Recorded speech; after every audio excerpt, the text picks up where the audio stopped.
Hello everyone, welcome to Star IQ. आज है 23 March और 23 मार्च 2021 के हरियाणा करंट अफेयर। इस वीडियो में हम लोग जानने वाले हैं स्टार आईक्यू यूट्यूब चैनल को अगर आपने अभी तक सब्सक्राइब नहीं किया है तो कर लीजिएगा और पास में बेल आइकन है उसे भी प्रेस कीजिएगा ताकि आप लोगों को हर वीडियो का लेटेस्ट नोटिफिकेशन सबसे पहले मिले। और अपने दोस्तों से भी चैनल को सब्सक्राइब करने की कोशिश करवाइएगा, इतनी तो आप मेरी मदद कर ही सकते हैं।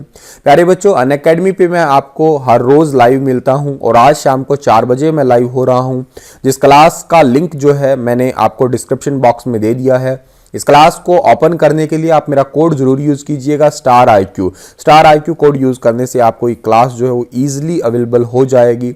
एक बात और बेनिफिट की होगी क्या कि अगर आप लोग मेरा कोड यूज करते हैं तो आपको 10% इंस्टेंट डिस्काउंट भी मिलता है अगर आप स्टार आईक्यू कोड यूज करके कोई कोर्स परचेज करते हैं अनअकैडमी पे।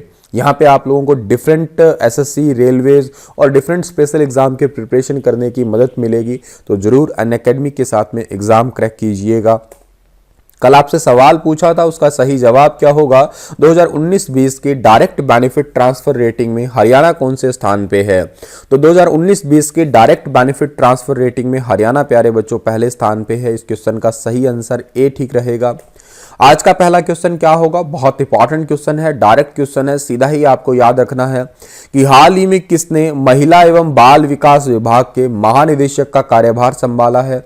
तो हाल ही में महिला एवं बाल विकास विभाग का महानिदेशक का कार्यभार संभाला है आशिमा बराड़ ने, यानी कि ए ऑप्शन जो है इस पर्टिकुलर क्वेश्चन का वो बिल्कुल ठीक रहेगा। ये तो आईएएस अधिकारी हैं और मुख्यमंत्री के उप प्रधान सचिव भी है श्रीमती आशिमा बराड़, और इनको इनके वर्तमान कार्यभार के अलावा महिला एवं बाल विकास का जो है वो महानिदेशक यानी कि director general of women and child development department का बना दिया गया है। ए ऑप्शन बिल्कुल ओके है इस पर्टिकुलर क्वेश्चन का। हाल ही में किसे हरेरा गुरुग्राम के नए सदस्य के रूप में नियुक्त किया गया है? तो हरेरा गुरुग्राम के नए सदस्य। अब हरेरा क्या है सर? तो हरेरा का मतलब है Haryana real estate regulatory authority, और हरेरा गुरुग्राम के नए सदस्य के रूप में नियुक्त किया गया है जिनका नाम है विजय गोयल। सी ऑप्शन जो है इस पर्टिकुलर क्वेश्चन का वो बिल्कुल ठीक रहेगा। इनसे पहले कौन थे सर? तो इनसे पहले थे श्री एस.सी. कुश, ठीक है, और इनका कार्यकाल जो है वो समाप्त हो गया है। इसी वजह से विजय गोयल को जो है वो हरेरा गुरुग्राम के नए सदस्य के रूप में नियुक्त किया गया।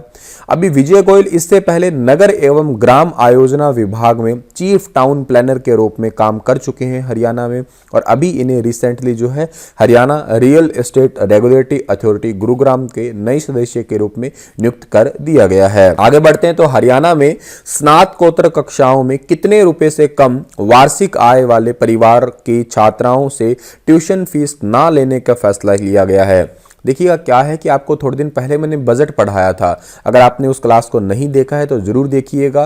पूरा 1-1.5 घंटे के अंदर मैंने कंप्लीट बजट जो है आपके आगे शेयर किया था विद एमसीक्यू क्वेश्चन, हरियाणा का बजट, और वो आने वाले सभी एचपीएससी वगैरह एग्जाम के लिए बहुत ही बेनिफिशियल भी होगा प्यारे बच्चों। एक इंपॉर्टेंट बात उसमें बताई थी कि हरियाणा के 1 लाख ऐसे परिवार हैं जिनकी वार्षिक आय 1 लाख रुपए से भी कम है। तो हरियाणा के अंदर एक योजना शुरू की गई है, मुख्यमंत्री परिवार कल्याण उत्थान योजना, और मुख्यमंत्री परिवार कल्याण उत्थान योजना का उद्देश्य या लक्ष्य ये है कि ऐसे परिवारों की सालाना आय कम से कम जो है 1,80,000 तो की जाए ही जाए भाई। और एक बात और याद रखिएगा, हरियाणा ने अभी रिसेंट ये फैसला लिया आज के इस क्वेश्चन में ये है कि जो हायर एजुकेशन में गर्ल्स जाती है उनसे ट्यूशन फीस जो ली जाती है वो ट्यूशन फीस माफ हो जाएगी अगर उनकी परिवार की आय जो है 1,80,000 रुपए से कम है। तो ए ऑप्शन जो है इस पर्टिकुलर क्वेश्चन का वो बिल्कुल ठीक रहेगा। आगे बढ़ते हैं हम लोग। हरियाणा के किस जिले की कोमल ने कर्नाटक के बेलारी में आयोजित नेशनल कुश्ती चैंपियनशिप में गोल्ड जीता है? तो कर्नाटक के बेलारी में नेशनल कुश्ती चैंपियनशिप में गोल्ड जीता है, और ये बेटी रहने वाली है पानीपत की। पानीपत में गांव पड़ता है पट्टी कल्याणा, और पट्टी कल्याणा गांव की रहने वाली है। पूरा नाम इनका क्या है? कोमल पांचाल इनका पूरा नाम है।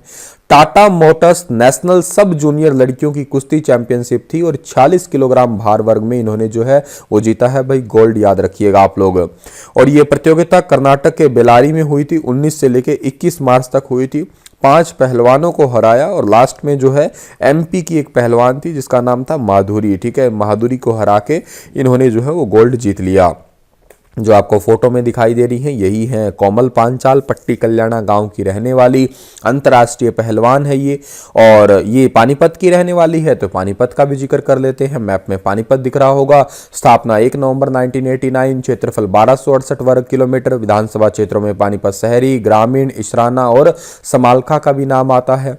उपनामों में बुनकरों का शहर है, हैंडलूम सिटी है, पेट्रोकेमिकल हब और कास्ट ऑफ कैपिटल भी आता है।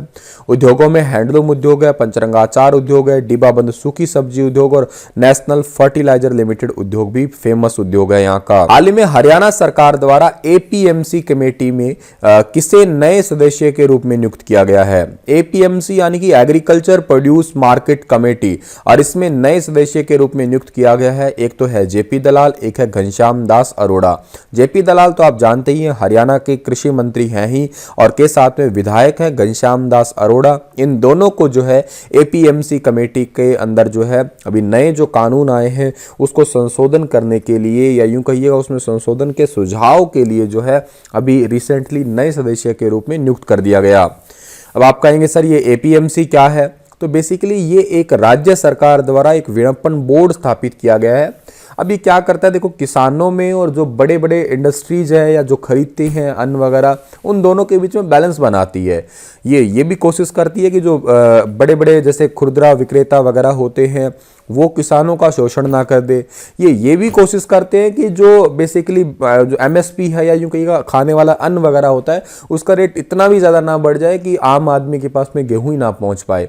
तो दोनों के बीच में बैलेंस बनाने का बेसिक सा काम होता है एपीएमसी का, याद रखिएगा। और आपको फोटो में दिखाई दे रहे हैं यही है जेपी दलाल और ये है घनश्याम दास बिड़ला। हाल ही में अखिल भारतीय सर्वेक्षण के संचालन के लिए श्रम ब्यूरो ने किसके साथ हस्ताक्षर किए हैं।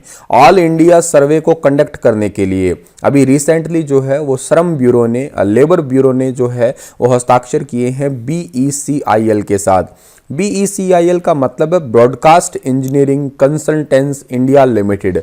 बेसिकली क्या होगा कि ये बीईसीआईएल जो है लेबर ब्यूरो को जितने भी ये सर्वे होते हैं उसके अंदर टेक्निकल हेल्प देगी, तकनीकी सहायता देगी। और बेसिकली जो है टाइम जो लगता है, टाइम तकरीबन जो जैसे एग्जांपल से सर्वे करने में जितना भी टाइम लगता है उसका 30 से 40% कम हो जाएगा इस बीईसीआईएल के साथ समझौता करने के बाद में। और दूसरी बात है जो डेटा होगा, जो सर्वे का डेटा होगा वो बेसिकली एक यूं कहिएगा परमानेंट भी होगा, ऑथेंटिक भी डेटा होगा और सिक्योर तरीके से भी रखा जा सकेगा। तो ये बीईसीआईएल जो है ये सूचना और प्रसारण मंत्रालय की तरफ से एक मिनी रत्न कंपनी है जो कि एक भारत सरकार का उपक्रम ही है। तो ये काफ़ी इंपॉर्टेंट सी बात हो जाएगी, समझौता कर लिया गया है तो। और एक बात आप यहाँ पे ये याद रखिएगा कि जो लेबर ब्यूरो है इसके महानिदेशक का नाम डीपीएस नेगी है और इसका हेडक्वार्टर चंडीगढ़ और शिमला के अंदर है, ठीक है। और बीईसीआईएल है, इसके सीएमडी का नाम जॉर्ज कुरविला है और इसका हेडक्वार्टर न्यू दिल्ली के अंदर है। हाल ही में पावर ग्रिड कंपनी जेपीवीएल के साथ कितने रुपए के कुल मान पर समझौता किया गया है। जेपीवीएल का मतलब है जयप्रकाश पावर वेंचर्स, और इसके साथ में समझौता किया गया है कितने करोड़ रुपए का, 351.64 करोड़ रुपए का। यानी कि ए ऑप्शन जो है इस पर्टिकुलर क्वेश्चन का वो बिल्कुल ठीक रहेगा। 19 मार्च 2021 को power grid corporation of India ने जेपी पावर ग्रिड या यूं कहिएगा जयप्रकाश पावर वेंचर्स के 74% बचे हुए का जो है 351.64 करोड़ रुपए का कुल मान पे समझौता कर लिया। मतलब इससे पहले हिस्सेदारी थी 26%, लेकिन अब तो 100% हिस्सेदारी हो गई है power grid corporation of India का, यानी कि 74% जो बचा हुआ हिस्सा है उसमें भी हिस्सेदारी कर ली गई है। और ये जयप्रकाश पावर वेंचर्स जो है ना, इन्होंने जो है बेसिकली 214 किलोमीटर लंबी जो है पावर ट्रांसमिशन की परियोजना तैयार की है हिमाचल प्रदेश के करचम वांगटू परियोजना से। और इससे जो है हिमाचल प्रदेश, हरियाणा, पंजाब, यूपी, राजस्थान में जो है बिजली खपत करने या वितरण करने की योजना भी बनाई गई है। ये पावर ग्रिड जो है ना, इसकी स्थापना 23 अक्टूबर 1989 को हुई थी और इसका हेडक्वार्टर गुरुग्राम हरियाणा में है और इसके अध्यक्ष और प्रबंध निदेशक का नाम के श्रीकांत है।